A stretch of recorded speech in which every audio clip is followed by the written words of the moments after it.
නමෝ තස්ස භගවතු අරහතු සම්මා සම්බුද්දස්ස සාදු සාදු සාදු. අපගේ පරම පූජනීය ගුරු දේවෝත්තම කල්යාණ මිත්‍ර පින්වත් ලොකු ස්වාමීන් වහන්සේට නිදුක් නිරෝගී දීර්ඝායුෂම සැලසේවා. සාදු සාදු සාදු. ශ්‍රද්ධාවන්ත පින්වත්නි, අද දවසේ විශේෂයෙන් අපි කතා කරනවා මේ මිනිසෙක් වෙලා ඉපදුනාට පස්සේ පුරුදු කරගන්නට අමාරු දුර්ලභම ගුණධර්මයක් ගැන. ඒ වගේම ඒ ගුණධර්මයේ යම්කිසි කෙනෙකු තුල තියෙනවා නම් එයාට මෙලොවත් පරලොවත් බොහෝ යහපත සැලසෙනවා. ඔහුට හානියක් සිද්ධ වෙන්නේ නැහැ. ඒ නිසා මිනිසෙක්ගේ ජීවිතයේ මැණිකක් නම් ඒ මැණික උපදාන ගුණය ගැනයි අද අපි කතා කරන්නේ. අතිශයින් විශේෂ ගුණයක්. ඉතින් මේ උතුම් මේ දහම් කාරණාව අපි ඉදිරියට විස්තර කරනවා.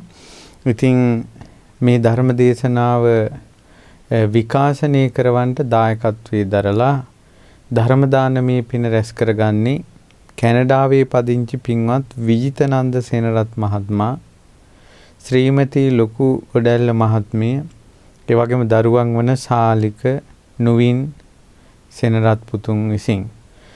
ඉතින් සැප්තැම්බර් මාස 25 වන දිනට මිය පරලෝ ගොස් වසරක් සම්පූර්ණ වන ජෝතිසේන සේනරත් පියාණන්ට මේ පින් අනුමෝදන් කරන්නටත්, මිය පරලෝකීය ඥාතීන්ට පින් අනුමෝදන් කිරීමටත්, මේ ඇත්තන්ට ධර්ම දානයේ පින රැස් කර ගැනීමත් මේ තුල තිබෙනවා.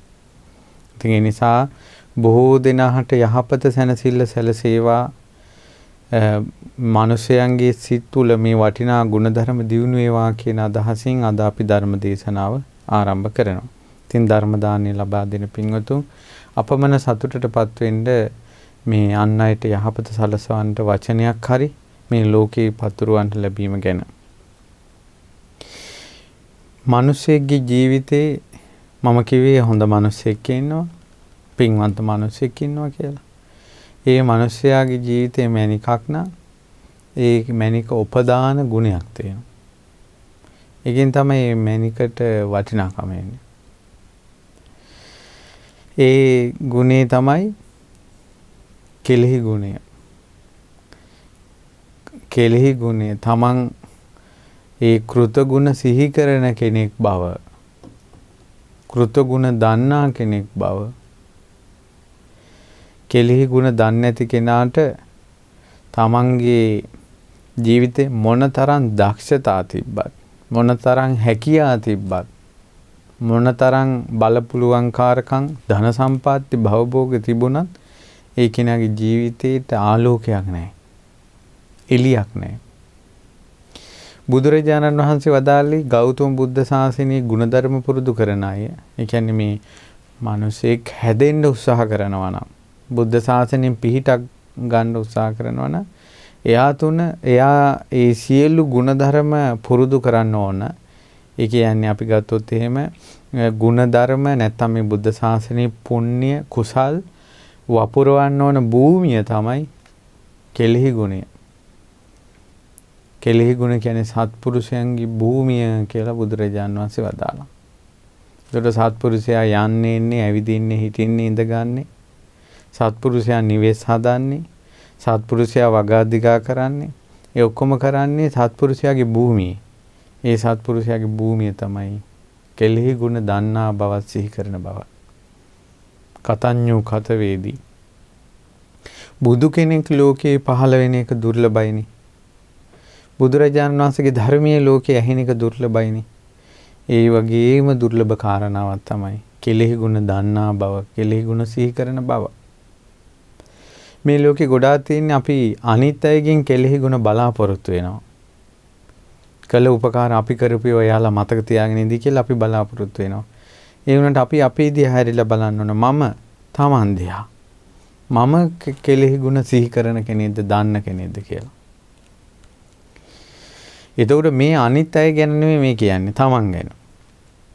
මම කෙලෙහි ගුණ සිහි කරන කෙනෙක්ද කියලා. නැත්තම් දැන් මේ ධර්ම දේශනා විටින් විට සිහි කරන්නේ මොකද දැන් අපි මේ ගැන ගොඩාක් ධර්ම දේශනා කලින් කරලා තියෙනවා. මේක අමතක වෙනවා. නිසා නැවත මතක් කරනවා. අද අපූරු ලස්සන අතීත විස්තරයක් තුලින් මේක ඉස්මතු කරන්නේ අපගේ ශාස්ත්‍රු බුදුරජාණන් වහන්සේ මේ ගැන ලස්සන විස්තරයක් වදාලා. අතීත ජීවිත කතාවක්, ජාතක දේශනාවක්. එතකොට මේ ඇසුරෙන් අපි මේක ඉගෙන ගන්නට ඕන. දැන් අපි බලමු බුදුරජාණන් වහන්සේ අතීතේ මොකක්ද අතීත විස්තරය වදාළේ කියලා. දැන් බුදුරජාණන් වහන්සේ වදාලා දැන් බුදුරජාණන් වහන්සේ කාලේ දැන් දේවදත්ත හිටියනේ කිසිම කෙලෙහි ගුණයක් නැති අසත්පුරුෂ ධාතුව. එතකොට දේවදත්ත සංඝයා අතර කියා හිටියා මේ අපි මට කාගෙන්වත් එහෙම උපදේශක් ඕනේ නැහැ. මට හොඳට ධර්මයේ වැටහෙනවා. මම තමයි ධර්මයේ මේ තේරුම් ගත්තේ. මමයි 이르දි උපද්දවා ගත්තේ. මමයි ආකහින් ගියේ. ශ්‍රමණ භාග ගෞතමී ඉතින් මට මොනවද කළේ කියලා අර බුදුරජාණන් වහන්සේට ගැරහෙව්වා. ඉතින් සංඝයා කියා හිටියා මේ සියලු බුද්ධ ශාසනයේ සියලු පිහිට රැකවරණේ තියෙන බුදුරජාණන් වහන්සේ නමක් ලෝකේ පහළ වුණ නිසා මේ දේවදත්තට ඒකවත් තේරෙන්නේ නැහැ නේ කියලා. ඉතින් මේ කාරණාව සැලකරනකොට බුදුරජාණන් වහන්සේ වදාලා පින්වත් මහණෙනි ඔය දේවදත්ත ඔය කෘතගුණ දන්නා දකිනා බව කියන එක සසරේ පුරුදු කරලා නැහැ. හොඳට මතක තියාගන්න බුදු කෙනෙක් ළඟ වුණත් එහෙම නැත්නම් රහතන් වහන්සේලා ළඟ දෙව්ලොව සත්පුරුෂ දෙවියන් ළඟ ඔහුට යම් ගුණයක් උපදින්නේ යහ සංසාරික පුරුදු කරලා තියෙනවා නම් පුරුදු කරලා නැත්නම් උපදින්නේ නැහැ. දැන් හොඳට බලන්න ජාතක කතාවල ඔය වගේ අඩුපාඩු ගැන විස්තර කතා කරනකොට මේ ಗುಣධර්ම නැති බව බුදුරජාණන් වහන්සේ දේශනා කරනවා මෙයා ඉස්සරත් ඔහොම තමයි කියලා. එහෙනම් ඒ මේ දැන් වර්තමානයේට නෙමෙයි බර දෙන්නේ භාග්‍යතුන් වහන්සේ. අතීතයට ඒ වෙලාවේ. ඒ කියන්නේ යා අතීතෙත් ඒ අගුණේ පුරුදු කළා. දැන් බුදවරු ළඟත් ඒකම මත වුණා. ඒ නිසා දැන් පුරුදු කරන දේ තමයි ඔබට මේ ජීවිතේ මාර්ගඵල අවබෝධයකට හෝ දෙවියන් අතර හෝ මෛත්‍රී බුදුරජාණන් වහන්සේ ළඟ හෝ ප්‍රකට වෙන්නේ ඔබගේ දැන් තියෙන චරිතෙම තමයි. ප්‍රකට වෙනවා ඒ දාට. එතකොට මේ බුදුරජාණන් වහන්සේලා දන්නවා දකින්නවා මෙයාලා අතීතයේත් මේ වගේ කියලා. දැන් ඔබ කෙලෙහි ගුණ සිහි කරන්නේ නැති කෙනෙක් නම් කෙලෙහි ගුණ දන්නේ නැති කෙනෙක් නම් ඒ කාලවලටත් කෙලෙහි ගුණ දන්නේ දකින්නේ නැති අසත්පුරුෂයෙක් වේවි. එතකොට ඔබට මේ බුද්ධ ශාසනයේ තියෙන ගුණධර්ම පුරුදු කරගන්න සමාධි සමාපatti විදර්ශනා සමත විදර්ශනා වශයෙන් මේ මාර්ගය ඔබට පුරුදු කරගන්න අමාරු වුණත් ඔබ කෙලෙහි ගුණ දන්න කෙනෙක් නම් බුදු ඇසට පේනවා. කතඤ්ඤු කතවේදී දුර්ලභෝ ලෝකස්මින් කියලා බුදුරජාණන් වහන්සේ වදාලා. මේ ලෝකේ දුර්ලභ මිනිසෙක් විදිහට ඔබව බුදු ඇසට පේනවා. ඔබ කෙලෙහි ගුණ දන්න කෙනෙක් නම් බුදු ඇසට පේනවා.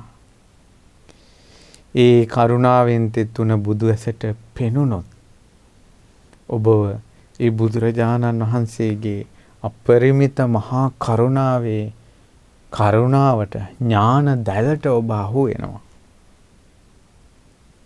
එතකොට එදාට ඔබ සුදුසෙක් නම් ඔබ එදාට ඈතර වෙනවා. මාසුම් මරණ කෙනා දැලක් කෙලුවට පස්සේ ඒ දැලේ සිදුරට සරිලන මාළුව අහු වෙනවා. සිදුරට අඩුවෙක් කෙනා මාළුව දැලෙන් එළියට යනවා. ඒ වගේ බුදු කෙනෙක් ලෝකෙට පහළ වෙලා මේ ශ්‍රී සද්ධර්මයේ නැමැති ඥාන දැල එළුවට පස්සේ ඒ මාළුව ලොකු වෙලා නම් ගුණ ධර්ම වලින් පෝෂණය වුණ කෙනෙක් නම් ඒ මාළුව කොහේ පීන හිටියත් අර දැලට අහු වෙනවා. දැන් අපි වැවකට දැලක් දැමුවොත් එක ශේස්ත්‍රයකටනේ දාන්නේ. බුදුරජාණන් වහන්සේගේ ඥාන දැල තුන් ලෝකෙම එළනවා. ඒතකොට සත්පුරුෂ භවින් කෙලෙහි ගුණ දන්නා භවින් වැඩුණ මත්ස්‍යා මේ සංසාර සත්වයා ඒ ඥාන දැලට අහු වෙනවා. ඒ ඥාන දැලට අහු වුණාට පස්සේ ඔහුගේ කෙලෙස් මාරිත වෙනවා. සංසාර ගමන අවසන් වෙලා යනවා. එහෙමයි සිද්ධ වෙන්නේ. බුදුරජාණන් වහන්සේ වදාලා ওই දේවදත්ත සංසාරේවත් පුරුදු කළේ නැහැ කිව්වා කෙලෙහි ගුණ දන්නකම. ස්වාමීනි භාග්‍යතුන් වහන්සේ කුමක්ද අතීතයේ සිද්ධ වුනේ? එකල්හි අපගේ ශාස්ත්‍රඥ වහන්සේ මේ රූරු මෙග ජාතකයේ වදාළසේක.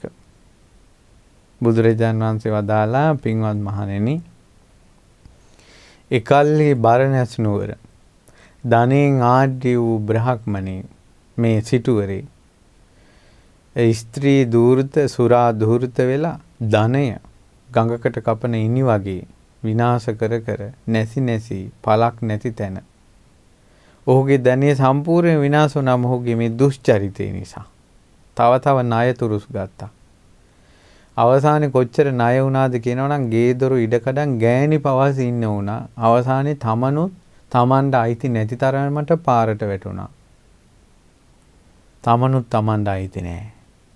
ගෙවල් දොරවල් ඔක්කොම අඹු දරුවෝ සින්න වුණා.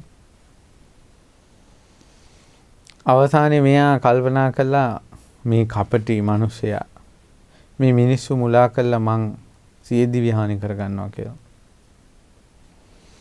ඊට පස්සේ ණයකාරයෝ කොටම කිව්වා නිධානයක් මං හංගලා තියෙනවා. නුඹලගෙන් ගත්ත ණයවල ගණන් හිලව් ඇතුව ගංගායිනට වරෙල්ලා. ඔක්කොම ආවා. ඊට පස්සේ මෙයා අර ගංගානංගගේ අර මේ නිදන් ටික පොඩ්ඩක් ඉන්න මෙහෙම තියෙනවා කියලා අර ණයකාරයෝ බලාගෙන ඉද්දිම හිමීට ගඟකට ගිහිල්ලා ගඟේ මහා සැඩපහරට පැන්නා. දැන් සැඩපහරේ ගහගෙන ගියා. ඉතින් දැන් අර ණයකාරයන්ට හැංගීම යනවනේ දැන් මෙයා සීදී ව්‍යානි කරගත්ත මැරුණා කියලා. ඉතින් ණයකාරයෝ හිස් අතින් ගෙදර ගියා. මේ මිනිස්සයා සැඩපහරේට වැටිලා ගහගෙන යනකොට මේ කෑ ගහනවා යටිගිරියෙන් කෑ ගහගෙන යන්නේ. පින්තුනි සමහර අයට මේ මැරෙන චේතනාව කියන එක ඔය සියදි විහානි කරගන්න එන ආවේගය ඒ අවස්ථාවටපත් වුණ ගමන් නැති වෙලා යනවා. අපි කියමුකෝ එයාට ගඟ හෙලකින් පයින්ට හිතෙනවා කියලා. ඒ පැන්න ගමන්ම අර සියදි විහානි කරගන්න අදහස නැති වෙලා ජීවත් වීමේ ආසාව එනවා අර කන්දෙන් පල්ලහැට වැටෙන අතරතුර. එතන මොනවත් එපා කියලා කන්දෙන් පැන්න මිනිසයා බිමට වැටෙන්නේ මාව බේරගනියෝ කියලා. මොකවත් එපා කියලා ගිනි තියා ගන්න මිනිසයා ගින්න ඇවිලෙද්දී ගම වටේ දුවන්නේ මාව බේරගනියෝ කියලා. වහබොන මිනිසයා කිඳිරි ගාන්නේ මාව බේරගනියෝ කියලා. ඉතින් ඒ නිසා මේ ඒ සියදිවි හානි කරගන්නේ හැඟීම නම් කර්මයක්මයි. සියදිවි හානි කරගන්නේ හැඟීම කර්මයක්මයි. ඒ කර්මයේ විසින් එයාට කන්දකින් හෙලකින් පැන්නත් වහ බිව්වත් බෙල්ල වැලේ දාගත්තත් එයාට ඊළඟට එන මේ ඉරණම කොයි වගේ දෙයක් වෙයිද දන්නේ නැහැ. දැන් උදාහරණයක් ගත්තොත් මට මතකයි කාන්තලේ පැත්තේ ස්ත්‍රියක් තමන්ගේ දරුවෝ දෙන්නත් අරගෙන මේ සියදිවි හානි කරගන්න ඕන දරුවෝ දෙන්නත් මරාගෙන මැරෙන්න ඕන කියලා ත්‍රිකුණාමලයේ ගිහිල්ලා අර ගල් පරමතින් මුහුදට පැන්නා. මේ එතන තියෙනවනේ අර කෝවිල් ළඟ ලොකු ප්‍රපාතේ. ඊට පස්සේ පයින්නකොට මොකද උනේ? දරුවෝ දෙන්න කුඩු පට්ටම් වුණා. මේ අර ස්ත්‍රී ඉතුරු වුණා. දරුවෝ දෙන්න වඩාගෙන තල්ලු කරගෙන පැන්නේ ගෑනු කෙනා. දරුවෝ දෙන්න මැරුණා ගෑනු කෙනා ඉතුරු වුණා.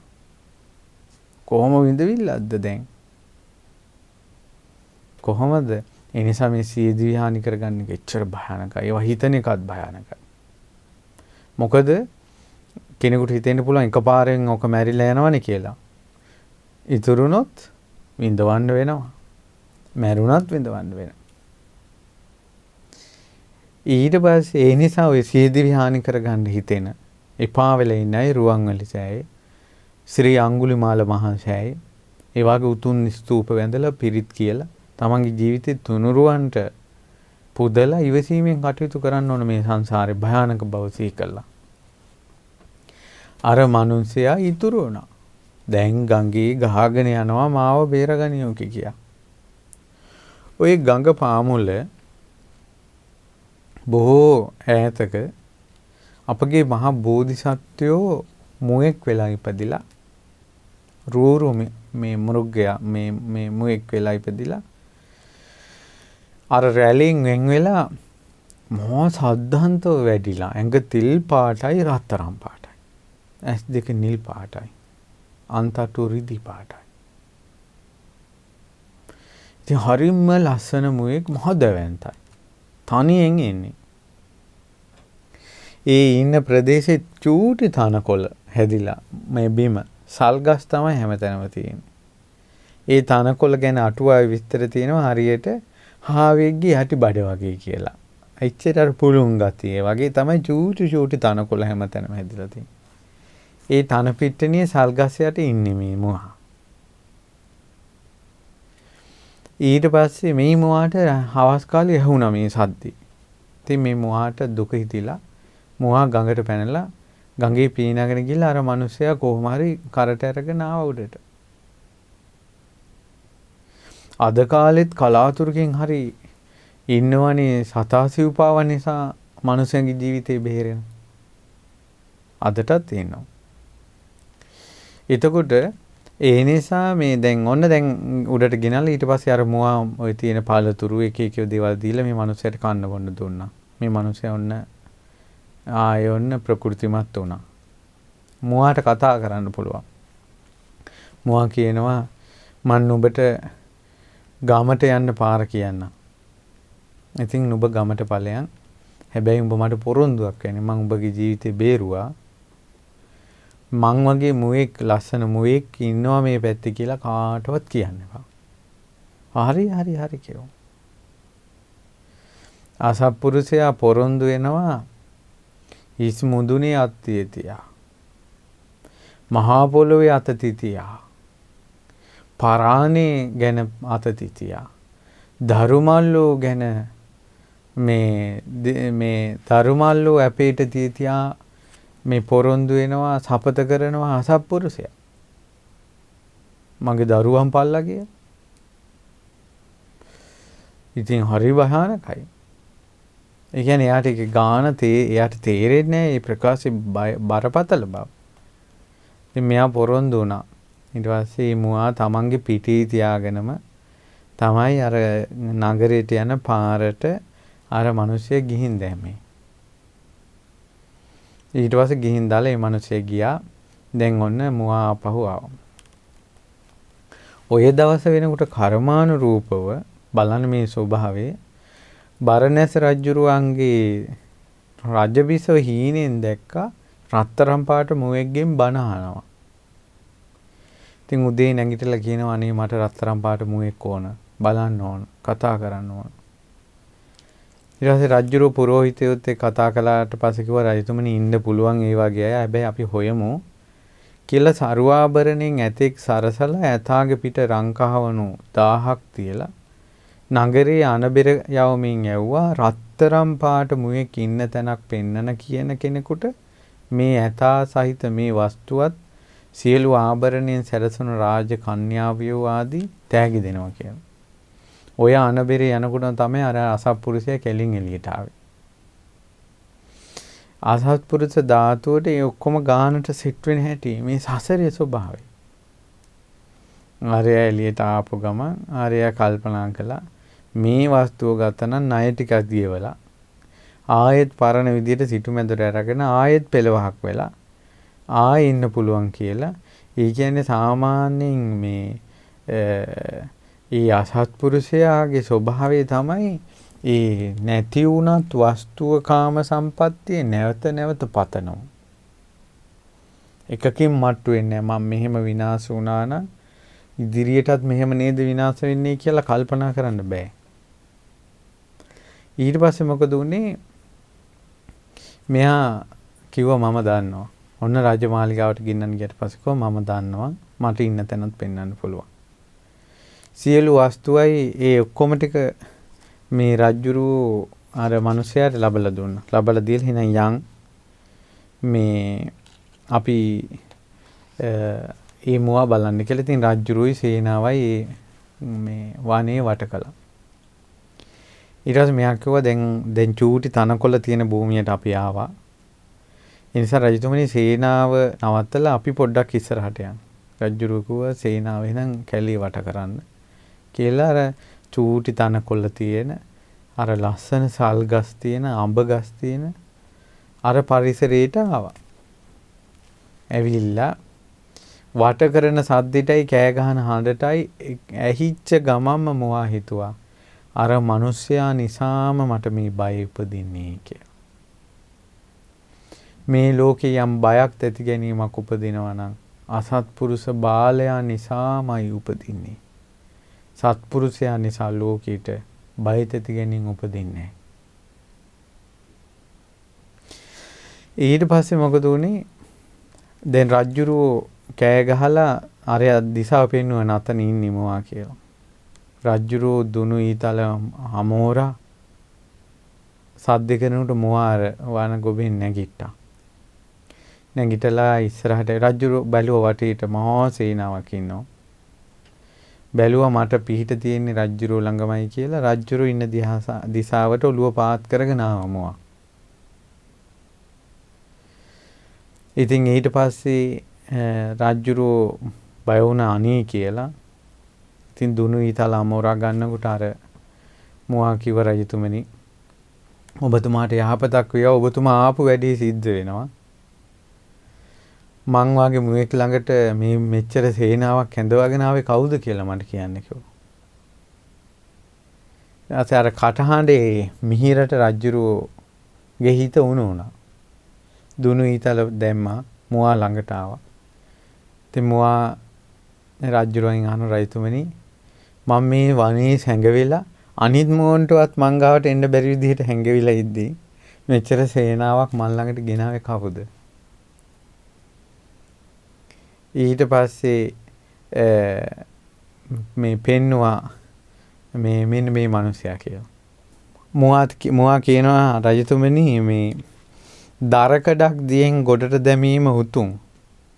ඇත ඒ වුණාට මේ ලෝකේ පවිතු මිනිසුන්ට උපකාර කිරීම නම් හරියන්නේ නැහැ කියෝ. දිහේ අර එක කියන්නේ දිහේ යන දණ්ඩට පිහිටක් වෙතත් පෙර සිට නපුරු දුදනං හට පිහිට නොවව් යන බස සැබෑ කලේ මට කියලා ගුත්තිල පණිතුමා කියා කියන්නේ. මේ වතුරේ ගහගෙන යන දරකඩක් ගොඩට දැම්මොත් ඒක යහපතයි. ඒක අඩුම තරමේ ලිපට හරි ගන්න පුළුවන්. ඉන්නක් හරි හිටවන්න ගන්න පුළුවන්. නපුරු දුදනෙකුට උපකාර කළොත් කෑම බීම දීලා සර්පෙ විසගෝර සර්පෙක් හදනවා වගේ. ඒතර රජුරු අහනවා මොන රජුනේ මේ මොනවද කියන්නේ? දැන් කවුරු ගැනද ඔය කියන්නේ? සතාසිව්පාව ගැනද මිනිස්සු ගැනද ඔය කියන්නේ? මං ඔය කියේ මෙන්න මේ මිනිසයා ගැන කිව්වා. ඇයි මො රජුනි කිව්වා? මම මේ ගොමුවේ තනියෙන් ඉඳිද්දී අහිංසකව පාඩුවේ වෙන මුවෙකුටවත් මගෙන් කරදරයක් නැහැ කිව්වා. මේ ගඟේ කෑ ගහගෙන යන මිනිහෙන්ගේ ජීවිතේ බේර ගන්න ඕන කියලා මං ගඟට පැනලා මෙයා බේරගත්තේ. කාණ්ඩ බොණ්ඩ දීලා මගේ පිටෙන් මනුස්ස පියස කිට්ටුවට මං ගෙන්නන්නේ ගියේ. ඔහුගෙන්ම මට බිය පැමිණුණා කිව්වා. රජතුමාට ආවා මේ අසත්පුරුෂයා ගැන ආවේ ගියා. එසැනින්ම කිව්ව කෝ කඩුව මේකගේ හිස්ස සිඳින්න. Tamanda පිහිට වුණ තැනටම කෙනෙහිරිකම් කළා කිව්වා. ඊට පස්සේ මුවා කියනවා රජතුමනි මේ හැටි මේ ලෝකේ ස්වභාවය. ඒ නිසා රජතුමනි දෙන්නෙකුට හානි කරන්න එපා කිව්වා. එකක් තමයි පඬිතයාට හානි කරන්න එපා කිව්වා. හොඳ ගුණවත් නැනවත් පඬිතයෙකුට හානි කළොත් එයාගේ මනුස්ස ලෝකෙට වෙන්න තියෙන යහපත නැති වෙනවා. සහ තමාන්ට ගොඩාක් පව් රැස් වෙනවා.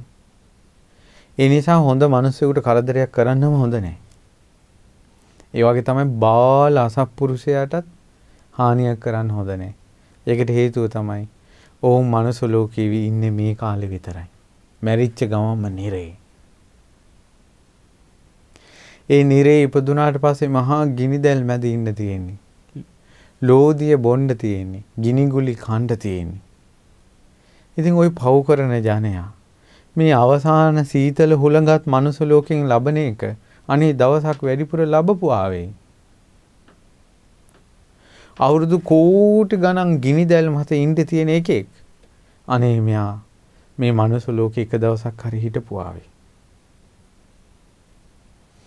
ලෝදිය බොන ගිනිගුලි ගිලින ජීවිතයක් උරුම කරගන්නේ නිරිසතා. අනේ මේ මිනිසයන්ට කරදරයක් තමයි. නමුත් එක දවසක් හරි මේ මනුස්ස ලෝකෙ හිටපු ආවේ. පව්.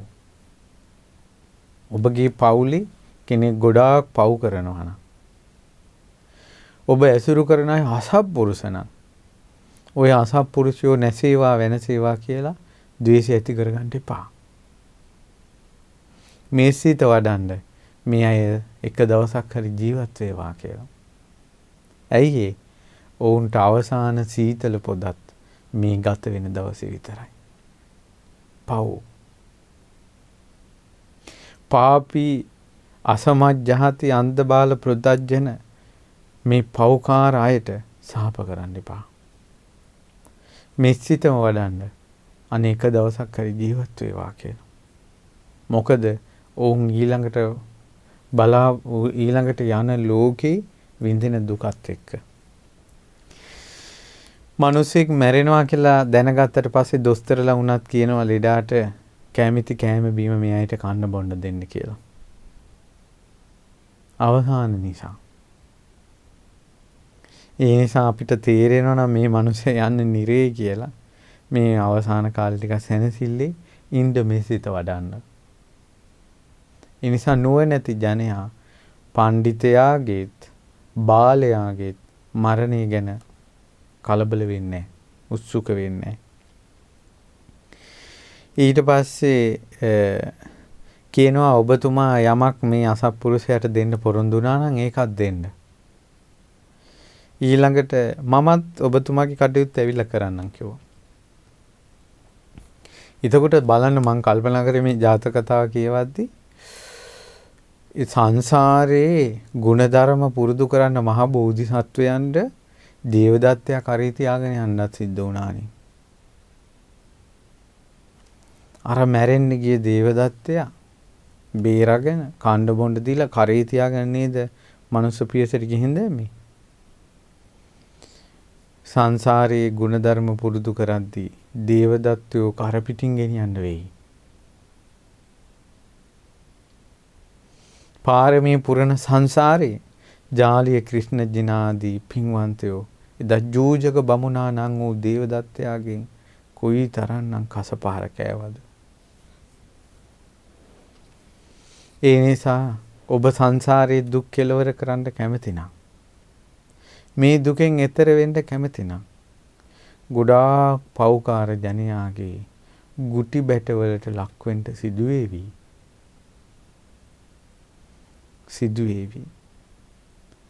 ගොඩාක් අසත්පුරුෂයන්ගෙන් ඇනුම් බැනුම් තාඩන පීඩන හිංසන වද බන්ධනවලට ලක් වෙන්න සිද්ධ වේවි. ඔවුන් නිසාම ඔබගේ මෛත්‍රිය දියුණු කරගන්නට. ඔවුන් නිසාම ඔබගේ ඉවසීම දියුණු කරගන්නට වෙනවා. මේක තමයි සංසාරේ. මේක තමයි සංසාරේ. බුදුරු නැති යුගයක අස්වද්දන අස්වැන්න මේ බීජවල අස්වැන්න බුදුරු ලෝකෙ පහළ වුණාට පස්සේ සත්පුරුෂයෝ ලෝකේ පහළ වුණාට පස්සේ රහතුන් ලෝකේ පහළ වුණාට පස්සේ ඔබට සුවසේ භුක්ති විඳින්න පුළුවන්. ගුණධර්ම පුරුදු කරගන්න අමාරුයි. නමුත් ඒ පුරුදු කරන ගුණධර්මයෙන් ඔබගේ සියලු දුක් නැසලා දානවා. ඊට පස්සේ ඒ රජතුමා මේ කියනවා යම් පුදුම හිතෙනවා. තමාට යමෙක් ද්‍රෝහි වුණා නම් ඒ කෙනාටත් ද්‍රෝහි නැත්තම් ඒ රූරු මුව රජතුමනි ඔබතුමා ඒකාන්තයෙන් සත්පුරුෂයෙක්. මොහුටත් මම මේ පවිටු තැනැත්තාටත් දානය දෙනවා. ඒ වගේම මේ මුව රජුනි නුඹටත් මම වරයක් දෙනවා. රජුරු කිව්වා. ඕන දෙයක් ඉල්ලන්න දෙන්නම් කිව්වා. අනේ රජතුමනි මෙයාට මොනවද දීලා යවන්න? අපි වෙනුවෙන් ඔය රජවරු වෙන පොරොන්දු ඉෂ්ට කරයි කියලා කවුද දන්නේ? ඒතර මුවාටත් කල්පනාවටපත් වුණා රජවරු පොරොන්දු වුණාට ව කරන්නේ නැතේ කියලා. කියනවා සුවිජානං සිංගාලානං කියනවා මේ හිවලුන්ගේ හඬෙන් හොයන්න පුළුවන් ඔය කෑ ගහන්නේ හිවලෙක් කියලා. කුරුල්ලේ කෑ ගහනකොට ඔය ගිරවෙක් මයිනෙක් ඔබේ කියලා හිතන්න පුළුවන්. පක්ෂින්ගේ හඬින් හොයන්න පුළුවන්. ඒ වුණාට මිනිස්සු කටහඬින් හොයන්න බෑ. කොයි වගේ මිනිහෙක්ද කියලා. රජතුමනි සතා සිව්පාවක් කටහඬින් හොයන්න පුළුවන්. මිනිස්සු හොයන්න බෑ. ආදරෙන් සෙනෙහසින් ළඟට ඇවිල්ලා ඒ මිනිහම විපත්තිය කරලා යනවා. ඔබගේ ජීවිතේ නැද්ද ඒ වගේ අත්දැකීම්? ආදරෙන් සෙනෙහසින් අනේ කියලා ළඟට ඇවිල්ලා පුදුම විදියට අසරණ විදියට ඇවිල්ලා වැඳ වැටිලා අවසානයේ මහා විනාශයක් නැස්පැත්තියක් කරලා පැනලා යන්නේ නැද්ද? අපේ ජීවිතේ නම් මොන ගිහිලා තියෙනවා. මහා සද්ධාවන්ත විදියට ඇවිල්ලා සද්ධාව වැක්කිරෙනවා කතා කරනකොට. තෙත් වෙනවා පොළොව. අවසානයේ පොරවෙන් ඔලුවට ගහලා පයින්නේ. ඉතින් ඒ නිසා මේ ලෝක ස්වභාවය මේ අවුරුදු දහස් ගානකට කලින් මහා බෝධිසත්වයෝ තිරිසන් ජීවිතේ ඉඳගෙන කියපු කතාවක්. ඒ කාලේ මේ බෝධිසත්වයන්ගේ වචනවලට අර නිකලෙස නොවුන පම විතරයි. සම්බුද්ධත්වයට පත් වෙලා නැති එක විතරයි. නැත්නම් වචනේ වටිනාකම ඉච්චරම. හරිනේ. ඉතින් තමන්ගේ ජීවිතේ මැණික රත්තරනේ කියලානේ මැණික් රත්තරන් කියලානේ මේ පෞල් පන්සල් වෙන්නේ. පස්සේ කොහොමද මේ ගහ මරා ගන්න හැටි? ඊට පස්සේ කොහොමද මැණික රත්තරනේ කියලා ඊළඟට පෙරේතයා යකා යක්ෂණි මෝසලි කියලානේ පටන් ගන්නෙ. ඉස්සෙල්ලා කියන්නේ මොකද්ද? මැණික වස්තුව. අර ඉස්සෙල්ලා කියපු එක තමයි ඉස්සෙල්ලාම ආදරෙන් සෙනෙහසෙන් ලං කරගෙන පස්සේ මේ අනිත් පැත්ත හැරෙනවා කිව්වා. ඒ නිසා මේ ලෝකයේ ස්වභාවය අපි තේරුම් ගන්න ඕනේ. කලබල වෙන්නේ නැතුව මේ සවම්පත් වලින් හොඳට අහලා නේත්‍රා දෙකෙන් හොඳට බලලා ඔය තියෙන මනසින් පොඩ්ඩක් කල්පනා කරලා බලන්න. සෑම මොහොතකම අපගේ බුදුරජාණන් වහන්සේ වදාළ ධර්මයේම සත්‍ය වෙන බව ධර්මයේම සත්‍ය වෙන බව ඔබට සෙනෙහසින් ඔබ ළඟට පැමිණි කෙනෙක් වීරසක වී ඔබට විනාශයක් කොට යද්දී හිතන්නේ ඒකාන්තයෙන් මගේ බුදුරජාණන් වහන්සේ වදාළ ධර්මයේ සත්‍යයි කියලා. ඒ ධර්මයේ තියෙනවා. සතා සිව්පාව හඬින් හොයන්න පුළුවන් මිනිස්සු හඬින් හොයන්න බෑ කියලා. ධර්මයේනේ සත්‍ය වෙන්නේ. ඔබට මේ පිනක් දහමක් කුසලයක් යහපත් දෙයක් වුණත් මහා දේවදත්තයෝ ගොඩක් මැදින් කරගෙන යන්න තියෙන්නේ. එතකොට හිතන්න අපේ මහා බෝධිසත්වෝ පෙරම් පුරුණට දේවදත්තක් කරන් ගෙනියන්න සිද්ධ වුණා කියලා. අර ජාලිය ක්‍රිෂ්ණ ජිනාවන්ට දේවදත්තගෙනුත් බැට කන සිද්ධ වුණා කියලා. ඒ නිසා මේ ලෝකෙත් එක ගැටෙන්න එපා. මේ ලෝකෙට සාප කරන්න එපා. මේ මිනිසුන්ට දෙස් තියන්න එපා. මේක තමයි පින්වතුනි සංසාරේ. මේකට කියන්නේ සංසාරය කියලා. ඒක ASCII පුරුදු කරගන්න මේ උතුම් ගුණ කෙලෙහි ගුණ දන්නා දකින බව. ඊට පස්සේ රජුරෝ කියනවා අනේ නෑ මං එහෙම කරන්නේ මේ මම ඔබතුමාට දෙනවා වරයක් කියලා. ඊට පස්සේ කියනවා එහෙනම් මේ සත්තු මරන්න එපා කියලා මේ අබේදානෙ ඉල්ල ගන්න. ඊට පස්සේ රජ්ජුරුව මේ මුවාලව මේ අර බිසවට බණක් කියලා රටේ අනබෙර පැතිරෙව්වා මේ මෝ මරන්න තහනම් සත්තු මරන්න තහනම් කියලා. ඊට පස්සේ දැන් මෝ දැන් වැඩි වෙලා හැම තැනම ගම් වලට පැනලා ගම් වල තියෙන ගොවිතැන්පත් කනවා මෝ. ඉතින් මිනිස්සු කල කෝලහල කළා මේ මෝ වැඩි වෙලා ගොවිතැනක්වත් හරියට කරගන්න බෑ ඒවා ඇවිල්ලා කාලා පයින්නවා කියලා. රජ්ජුරුව කිව්වා මගේ රටම නැසිලා ගියා. මිනිස්සු එකතු වෙලා මම මේකට විකල්පයක් ගන්න නැහැ කියලා මිනිස්සු මාව මැරුවත් මම රෝරු නම් ඔය මෘගයාට නෙමෙයි මුවාට මේ වෙච්ච පොරොන්දුව මං කඩන්නේ නැහැ. සියල්ල නැති වුණත් මං පොරොන්දුව කඩන්නේ නැහැ කිව්වා. ඊට මිනිස්සු ඉතින් නිහඬ වෙලා ගියා. ඉතින් අවසානයේ මේ කතාව අර මුවාට ආරංචි වෙලා මුවා සියලු මුව රැස් කළා කිව්වා. මේ අයිතිකාරයෙක් නැති තැනකට ගිහිල්ලා තිය මොනවා හරි කාපල්ලා අයිතිකාරයෙක් ඉන්න තැනක් හොයාගන්න එපා. අයිතිකාරයෙක් නැති ඉන්න තැන් කොහොමද හොයාගන්නේ? එයාගේ කුඹුරේ එයාගේ කෙත වටේ කොළ අතු ගහලා තියෙනවා නම් අමු කොළ කඩලා අනිත් පැත්ත හරවලා ගහලා තියෙනවා නම් දැනගන්න මේකේ මිනිස්සු ඉන්නවා කියලා ඒ කුඹුරට යන්න එපා කියලා. මේ පින්වතුන් විශ්වාස කරනවාද? අද දක්වාම හේනක් ගොවිතැනක් කළා වටේ කොළ අතු කඩලා ගැහුවොත් මුවෝ ඉන්නේ අදට. සිද්ධ වුණේ ඉන්දියාවේ. නමුත් ලංකාවෙත් ඒක අදටත් සිද්ධ වෙනවා. තමන්ගේ කුඹුරේ හේනේ වටේට අමු කොළ කඩලා ගැහුවොත් එහෙම මුවෝ එන්නේ නැහැ. ඒ එදා ඉඳලා කියන බුදුරජාණන් වහන්සේ. ඒක සිද්ධ වුණේ. ඉතින් මේ විදිහට මේක සිද්ධ වුණා. ඉතින් බුදුරජාණන් වහන්සේ දේශනා කරනවා ඒ කාලේ රජ්ජුරුව අපගේ ආනන්ද. ඊට පස්සේ ඔය ගඟේ ගහගෙන ගිහිල්ලා විනාශය කරපු මිනිසයා දේවදත්ත. අර මුව රජු වෙලා ඉපදලා හිටි මහ බෝධිසත්වයෝ. දැන් බලන්න සංසාරේ දේවදත්තයා කෙලිහි ගුණ කියන එකවත් පුරුදු කරලා නැහැ.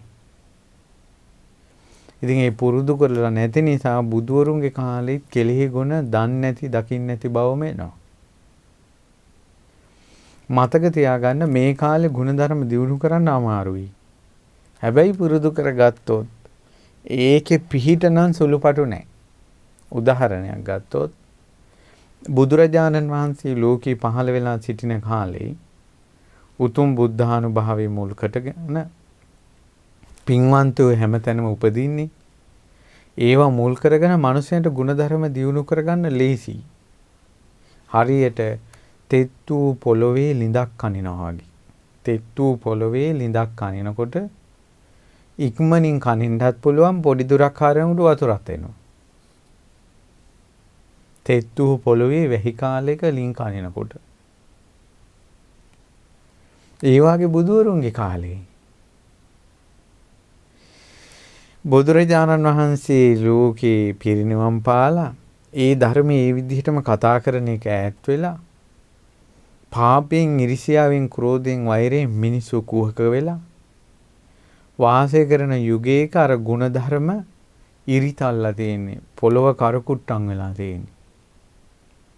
අන්න ඒ කාලෙක ලිඳක් කනින්න ගියොත් ලේසිද අමාරුද? ඒ පොළොව තෙත් සහිතව වැස්ස කාලේ එක උදැල්ලෙන් ගන්න පස්පිඩ ගන්න පායන කාලේ මාස ගණන් මහන්සි වෙන්න වෙනවා. පොඩි වලක් අරගන්න. බෑ වැස්ස කාලේ හාරපු ලිඳේ වතුර පායන කාලෙට හිඳෙන්න පුළුවන්. මොකද ඒ දියසීරාව අර වැස්ස මුල් කරගෙන ඉන්න නිසා. නමුත් පායන කාලේ අමාරුවෙන් නමුත් ලිඳක් හාරලා එහි දිය උල්පතක් හම්බ වුණොත් ඒ උල්පතම තමයි. ඒක පායන කාලයටත් තියෙනවා වැස්ස කාලයට කොහොමදත් තියෙනවා. ඒ නිසා මේ යුගයේ ගුණධර්ම පුරුදු කරගත්තොත් අමාරුවෙන් නමුත් පුළුවන් විදියට ශක්තිපමණි වැටි ගුණධර්මයක් පුරුදු කරගත්තොත් ඒකම පිහිටට එනවාමයි. පළවෙනි ಗುಣධර්මයේ කරගන්න කෙලෙහි ගුණේ. දැන් උදාහරණයක් ගත්තොත් මේ දැන් ඊළඟට තමයි විශේෂයෙන් මම මේ කතාවත් එක තමයි මට මතක් වුණේ පින්වත්නි. දැන් මේ ජාතක කතා දිහා සහ බුදුරජාණන් වහන්සේ අතීත තොරතුරු ගැන විස්තර කරනකොට ගොඩාක් විස්තර 100% නෙවෙයි ගොඩාක් විස්තර බුදුවරු නැති කාලයක තමයි පුරුදු කරපේව පේන්නේ. ඒකට හේතුව මොකද්ද? බුදුවරුන් නැති කාලේ පුරුදු කරපු ගුණ ධර්ම තමයි මහත් ඵල විදිහට ඇවිල්ලා තියෙන්නේ. හේතුව ඒක අතිශයින් අමාරු නිසා. දන් දීම හොඳට බලන්න. දන් දීම, ඊවසීම, මෛත්‍රිය, කරුණාව, නෙක්ඛම්මය බුදුවරු නැති කාලෙක තපසට ගිය හැටි, රජකම අත්හැරපු හැටි. බුදුවරු රහතුන් ලෝකේ පහළ වෙච්ච කාලේ රජකම අත්හැරීම අරුමයක් නොවේ. මොකද ඒවට බුදුරජාණන් වහන්සේගේ රහතුන් වහන්සේලාගේ තේජසත් එකතු වෙනවා.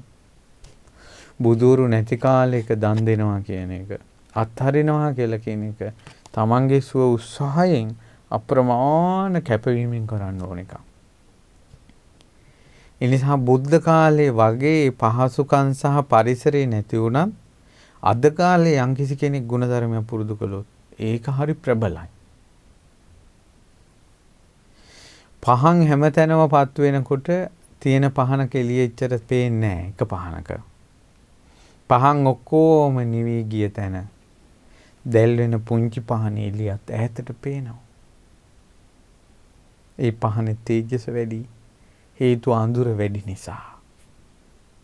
පහන් අඩු නිසා. දැන් අඳුර වැඩි ක්ලේශ අන්ධකාරය. පහන් අඩුයි. කිම කෙලෙහි ගුණ දන්න දකින අය අඩුයි.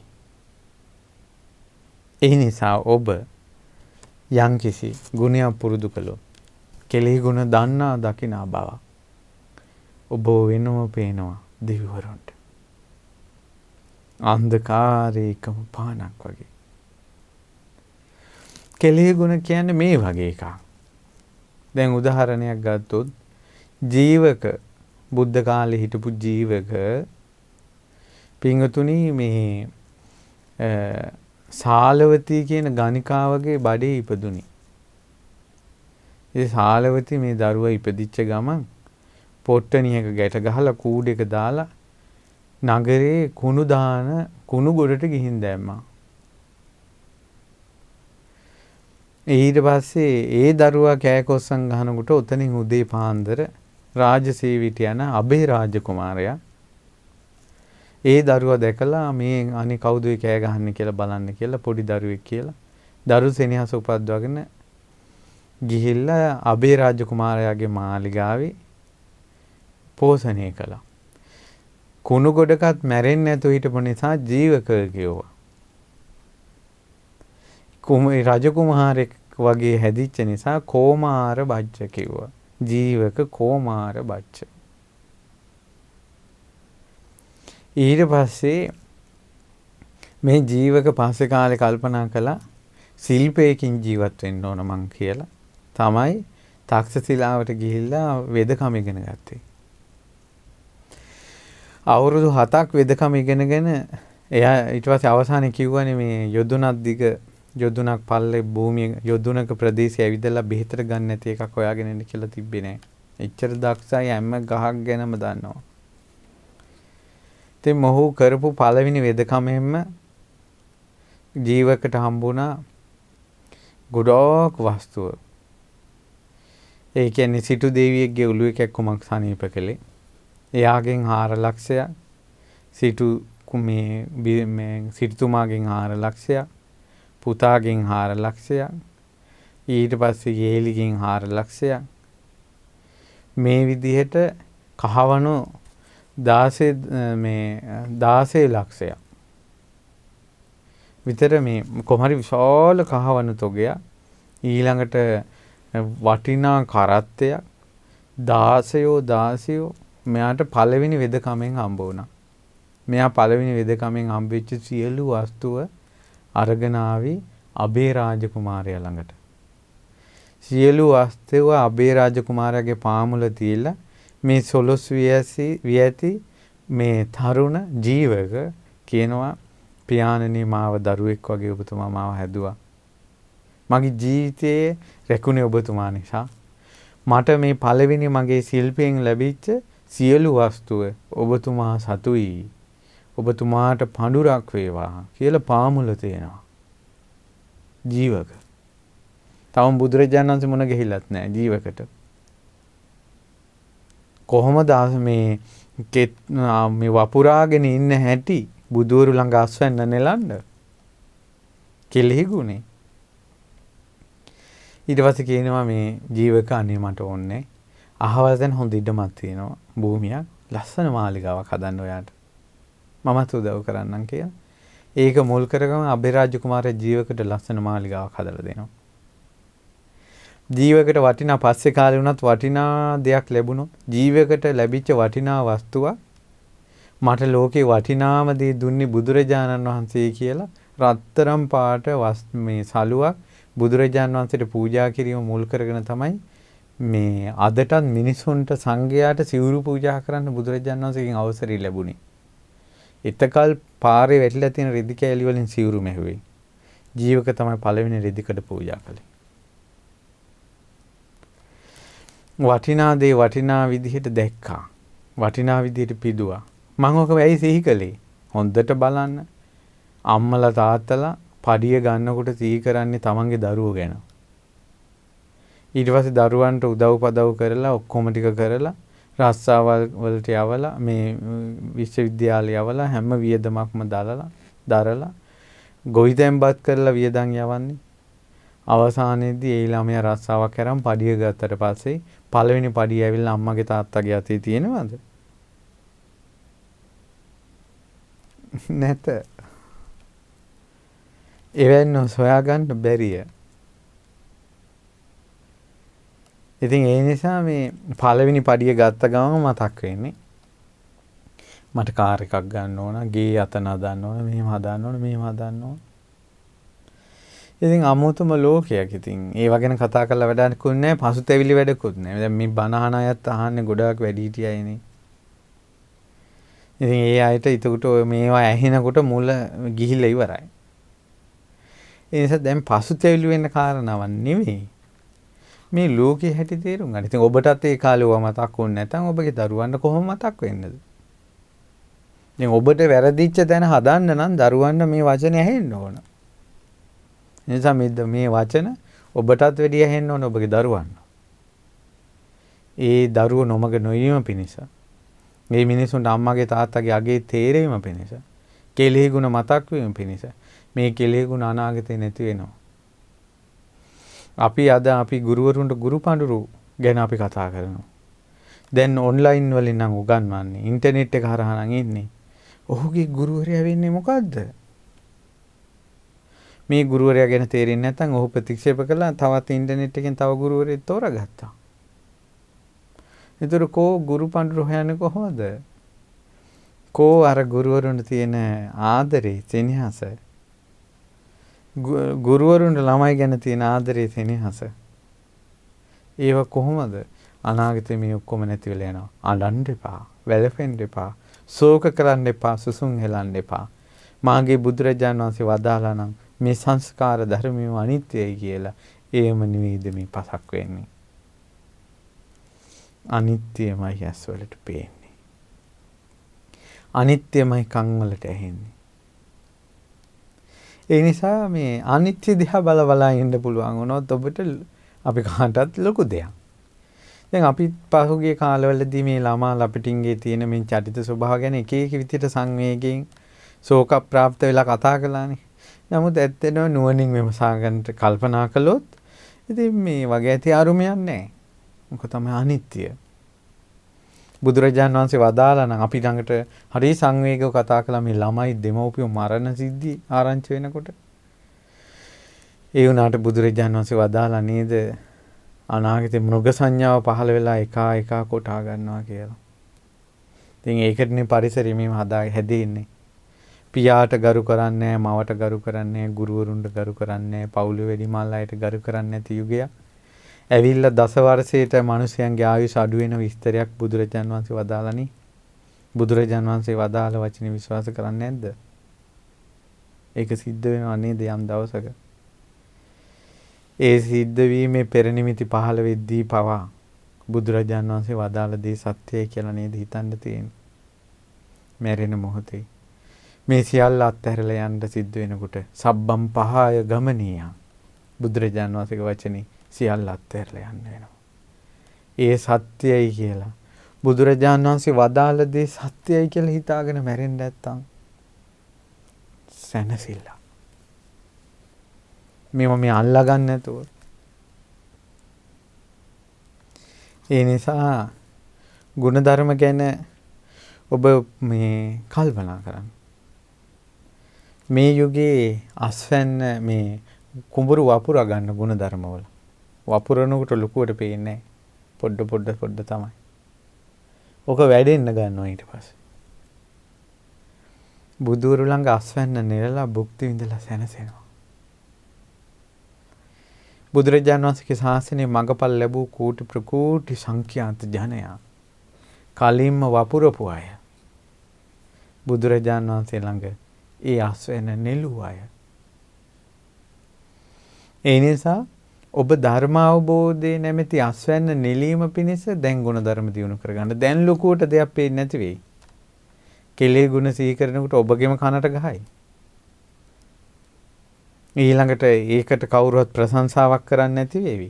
ඔබ ගණන් ගන්න නැති වේවි. ඔබ පිස්සේ කල්පනා කරන්න බැරි මෝඩ මිනිහෙක් කියලා කියාවි. නමුත් ඉවසාගෙන කරුණාවෙන් මෛත්‍රියෙන් දයාවෙන් මේ මිහිරි බුදුබණ පද ශ්‍රවණය කොට තමන්ගේ හිත සනසාගෙන වපුරා ගන්න ඔබගේ ජීවිතේ සසුන් කෙත. ඉතින් ඒ නිසා මේ විදිහට ගුණධර්ම ඉතින් දියුණු කරගන්න තමන්ට යහපතක් ලැබුණා නම් යම් කිසි තැනකින් මට මතකයි තව ගාතාවක් අවසාන වශයෙන් සිහි කරන්න. හරි ලස්සනයි. තියෙනවා එරණ්ඩා පුචි මන්දාව අथवा පාලි බද්දකා මඳුන් මදුත්තිකෝ වින්දේ සෝහිතස්ස දුමුත්තමෝ. හරි ලස්සනයි. මීපැණි අත්‍යවශ්‍ය කෙනෙක් මීපැණි හොයාගෙන යනකොට ඒ මී වද බැඳලා තියෙනවා එරඬු ගහක හෝ කොහොඹ ගහක හෝ එරබදු ගහක. මී වද බැඳලා තියෙන්නේ. ඉතින් මීපැණි හොයාගෙන ගිය මනුස්සයට ඒ ගහ තමයි හොඳම ගහ. පැහැදිලිද? කත්තියා බ්‍රහ්මනා වෙස්සා සුද්ධා චණ්ඩාල පුක්කුසා යස්මා ධම්මං විජානෙහිය සෝහි තස්ස නරුත්තමෝ. ඔබට යම් දහමක් වැටහුණේ රජ කුලයේ කෙනෙක්ගේ බණ පදයෙන් නම්, බ්‍රාහ්මණ කුලයේ කෙනෙක්ගේ බණ පදයෙන් නම්, වෛශ්‍ය කුලයේ මිනිසෙක්ගේ බණ පදයෙන් නම්, ශූද්‍රයෙක්ගෙන් ඇහිච්ච බණ පදයෙන් නම්, චණ්ඩාල වසලයෙක්ගේ ඊළඟට මේ කුළුපොතු කර්මාන්තයේ යෙදෙන අයගේ පහන්ම කියලා ලෝකයේ සම්මත කුලයක කෙනෙක්ගේ වචනයකින් නම් ඔබට ධම කියන එක තේරුණේ. ඔබගේ ජීවිතයේ උත්තම මිනිසයා වෙන්නේ ඔබට මේ බණපදේ කියපු කෙනා. පැහැදිලිද? ඉතින් ඒ නිසා ඔබට ඔබගේ ජීවිතය යහපත සැලසුවේ කොතනද? ඒ තැන ඔබගේ ජීවිතේ උත්තම පවිත්‍ර පිරිසුදු පූජනීය තැන බවට පත් කර ගන්න ඕන. ගෞරව කරන්න ඕනේ. කෙලෙහි ගුණ දක්වන්න ඕනේ. එතකොට තමයි ඔබගේ ජීවිතේ සුවපත් වෙන්නේ. කෙලෙහි ගුණ දන්නා දකිනා. ඒ වගේම මේ අමාරු කාලේ ගුණ ධර්ම පුරුදු කර ගන්න මහන්සි වෙන.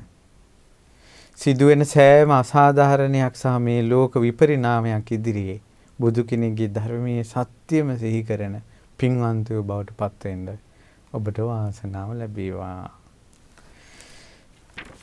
ඉතින් පින්වත්නි, අද දවසේ මේ උතුම් ධර්ම දාණය ඔබට ලබා දෙන්නේ කැනඩාවේ පදිංචි පින්වත් විජිතනන්ද හේරත් මහත්මයා, ශ්‍රීමති ලොකුගොඩැල්ල මහත්මිය සහ දරුවන් සාලික නුවින් ඒ දරුවෝ. ඉතින් මේ පින්වතුන් එකතු වෙලා මේ කරපු පින සියලු දෙවියෝ සතුටින් අනුමෝදන් වී මේ සියලු දෙනා දැහැමින් රැකගනිත්වා. මේ අප්‍රමාණ පින සැප්තැම්බර් මාස 25 වන දින මිය පරලොව ගොස් වසරක් සම්පූර්ණ වන ජෝතිසේන සෙනරත් පියාණන්ට සහ විශේෂයෙන් අනුමෝදන් වේවා. මිය පරලෝකීය පියසේන සෙනරත් මහප්පාට, ජේ.එස්. ලොකු ගොඩැල්ල පියාණන්ට, ඥානවතී සේනානායක මෑණියන්ට, රංජිත් ලක්ෂ්මන් සහෝදරයාට සහ චන්ද්‍රා ගුණරත්න සහෝදරයාට මේ පින් අනුමෝදන් වෙත්වා මිය පරලෝකීය ඥාතිහු පරලෝ සැපයටපත් වේවා. අපගේ ගුරු දෙවිඳුන් මේ උතුම් ගෞතම ශාසනයේ අපිට සොඳුරු දිශාව පෙන්වුවේ පිහිට සැලසුවේ. පින්වත් ලොකු ස්වාමීන් වහන්සේ මොහොතක් පාසා නිදුක් නිරෝගී වේවා අපි රැස් කරන පින් බලෙන්. පින්වත් ලොකු ස්වාමීන් වහන්සේට අනුමෝදන් වෙලා දීර්ඝායු සම්පන්නියම වේවා. ලොකු ස්වාමීන් වහන්සේ ඇතුළු ගරුතර මහා සංඝ රත්නයට, අනගාരികා මෑණිවරුන්ට, පැවිදි අපේක්ෂක දූපතුන්ට නිර්වාණ අවබෝධයටම මේ පින් හේතු වාසනාම වේවා. මේ පින්වතුන් නමින් සුජීවත්ව සිටින සොමිනෝනා මෑණියන්ට, දෙපාර්ශ්වයේම සහෝදර සහෝදරියන්ට, දූ දරුවන්ට, ඥාතිත මිත්‍රාදීන්ට නිදුක් නිරෝගී සුව සැලසේවා. විජිතනන්ද සේරත් මහත්මයාට මේ පින් අනුමෝදන් වේවා.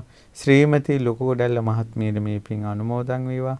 සාලික පුතාට, නොවින් සෙනරත් පුතාට මේ පින් අනුමෝදන් වේවා. ඒ පවුලේ සියලු දෙනාට මේ පින් බලෙන් උතුම් ගුණධර්ම පුරුදු කළා ගෞතම සාසනයේ පිහිට ලබන පිරිසක් වීමටත්, ධර්ම අවබෝධයටත් මේ පින් හේතු වාසනාම වේවා.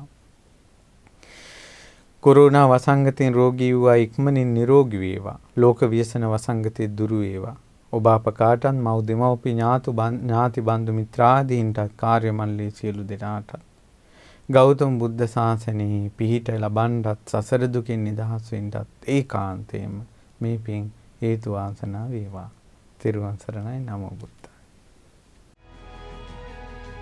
මෙවැනි වටිනා ධර්ම දේශනා නැරඹීමට ශ්‍රද්ධා YouTube චැනලය සබ්ස්ක්‍රයිබ් කර සීනුව ලකුණ ඔබන්න.